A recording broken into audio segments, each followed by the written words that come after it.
Audio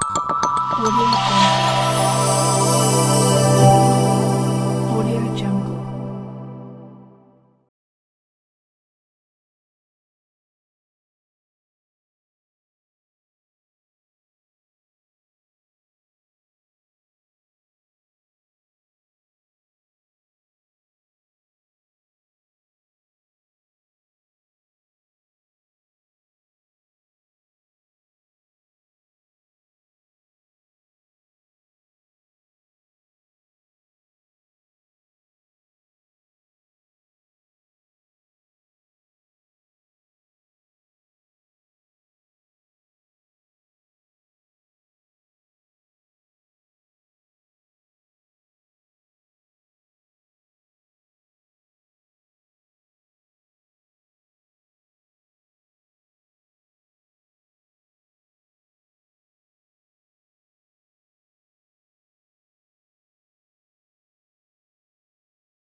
ಅವರಿಗೆ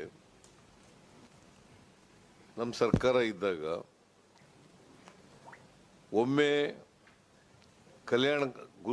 ಕಲಬುರಗಿನಲ್ಲಿ ಸಚಿವ ಸಂಪುಟದ ಸಭೆ ನಡೆದಿತ್ತು 2014ರಲ್ಲಿ.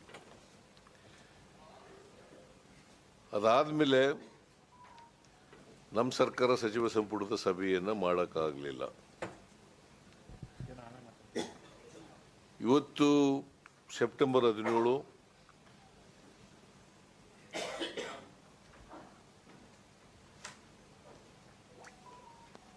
ಹೈದರಾಬಾದ್ ಕರ್ನಾಟಕ ಅಂದರೆ ಕಲ್ಯಾಣ ಕರ್ನಾಟಕ ವಿಮೋಚನೆಯಾದಂಥ ದಿನ. ಪ್ರಿಯಾಂಕ್ ಖರ್ಗೆ ಅವರು, ಶರಣ್ ಪ್ರಕಾಶ್ ಪಾಟೀಲ್ ಅವರು ಮತ್ತು ಈ ಭಾಗದ ಶಾಸಕರುಗಳು ಎಲ್ಲರೂ ಕೂಡ ಒಂದು ಸಚಿವ ಸಂಪುಟದ ಸಭೆಯನ್ನ ಕಲಬುರಗಿಯಲ್ಲಿ ಮಾಡಬೇಕು, ಆ ಭಾಗದಲ್ಲಿರ್ತಕ್ಕಂಥ ಜ್ವಲಂತ ಸಮಸ್ಯೆಗಳಿಗೆ ಪರಿಹಾರವನ್ನು ಕಂಡುಕೊಳ್ಳಬೇಕು ಅಂತೇಳಿ ಅವರೆಲ್ಲರೂ ಹೇಳಿದ್ದರಿಂದ ನಾನು ಹೇಗೂ ಸೆಪ್ಟೆಂಬರ್ 17ನೇ ತಾರೀಕು ಬರ್ತಾ ಇದ್ದೀನಿ.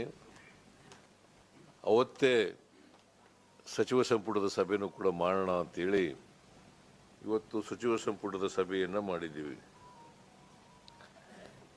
ನಿಮಗೆಲ್ಲ ಗೊತ್ತಿದೆ, 2012ರಲ್ಲಿ ಸಂವಿಧಾನಕ್ಕೆ ತಿದ್ದುಪಡಿ ಆಯಿತು ಮನಮೋಹನ್ ಸಿಂಗ್ ರವರು ಇರುವಾಗ. NDA ಸರ್ಕಾರ ಇದ್ದಾಗ, UPA ಸರ್ಕಾರ ಇರುವಾಗ ಮನಮೋಹನ್ ಸಿಂಗ್ ರವರು ಪ್ರಧಾನಮಂತ್ರಿ ಆಗಿರುವಾಗ ಮಲ್ಲಿಕಾರ್ಜುನ್ ಖರ್ಗೆ ಅವರ ಮನುಷ್ಯತ್ವಕ್ಕನ್ನ ಆ DDWI ಇದಾರಲ್ಲ, ಆ ಮನುಷ್ಯರು ಕುಡಿಯೋ ನೀರಿನ ವ್ಯವಸ್ಥೆ ಕೂಡ ಮಾಡಿಲ್ಲ ಸರ್. ಪಾಪ ಅವರು ಕೈ ಇಲ್ಲ, ಕಾಲಿಲ್ಲ, ಇಡೀ ಡಿಸ್ಟ್ರಿಕ್ಟ್ ಇಂದ, ಆಲ್ ಓವರ್ ಸ್ಟೇಟ್ ಇಂದ ಬಂದಾರೆ ಸರ್. 30 ಡಿಸ್ಟ್ರಿಕ್ಟ್ ಇಂದ ಬಂದಾರೆ ಸರ್.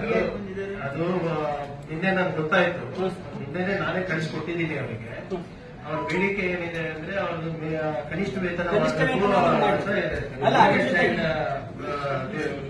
WCD ಇಲಾಖೆಗೆ ಬರುತ್ತೆ. ಅದ್ರ ಸಲುವಾಗಿ ಸರ್ ನನ್ನ ರಿಕ್ವೆಸ್ಟ್ ಏನಿದೆ ಅಂದ್ರೆ, ಅವರಿಗೆ ನಂಬಿಕೆ ಇರೋದೇ ಗುಲ್ಬರ್ಗ ಡಿಸ್ಟ್ರಿಕ್ಟ್ ನಲ್ಲಿ ಪ್ರಿಯಾಂಕ್ ಖರ್ಗೆ ಅವರು, ಶರಣ್ ಪ್ರಕಾಶ್ ಅವರು ಇದ್ದಾರೆ ಅನ್ನೋ ಕಾರಣಕ್ಕೆ ಹೆಂಗನೂ ಕ್ಯಾಬಿನೆಟ್ ಮೀಟ್ ನಡೆದದ. ದಯವಿಟ್ಟು ವಿಸಿಟ್ ಮಾಡಿ ಅವ್ರದ್ದು ಏನಾದ್ರು ಖಂಡಿತವಾಗಿ ಮಿನಿಸ್ಟರ್ ಅವರಿಗೆ ನಾನು ಇನ್ಫಾರ್ಮ್ ಮಾಡಿದ್ದೀನಿ, ಅವರೇ ಬರ್ತೀನಿ ಅಂತ ಹೇಳಿದ್ರು. ತಾವು ವಿಸಿಟ್ ಮಾಡಬಹುದು. ಕ್ಯಾಬಿನೆಟ್ ಮೀಟಿಂಗ್ ಇದೆ, ಈ ಮಂಟೆಂಟ್ ಮಾಡ್ತೀವಿ. ಕಮಿಟ್ಮೆಂಟ್ ಮೂರ್ತಂತಲ್ಲ, ಯಾಕಂದ್ರೆ ಖರ್ಗೆ ಸಾಹೇಬರು ಟೈಮ್ ಕೊಡಬೇಕು, ಮಾನ್ಯ ಮುಖ್ಯಮಂತ್ರಿ ಇಬ್ರು ಬೈಕ್ ಬಂದಿದ್ದಾರೆ ಅವ್ರ ಇಲ್ಲ ಇನ್ನೂ ಫೈನಲ್ ಇಲ್ಲ ನನ್ನ ಡೇಟ್ ಆಗಿಲ್ಲ ಸರ್ ಈಗ ಕ್ಯಾಬಿನೆಟ್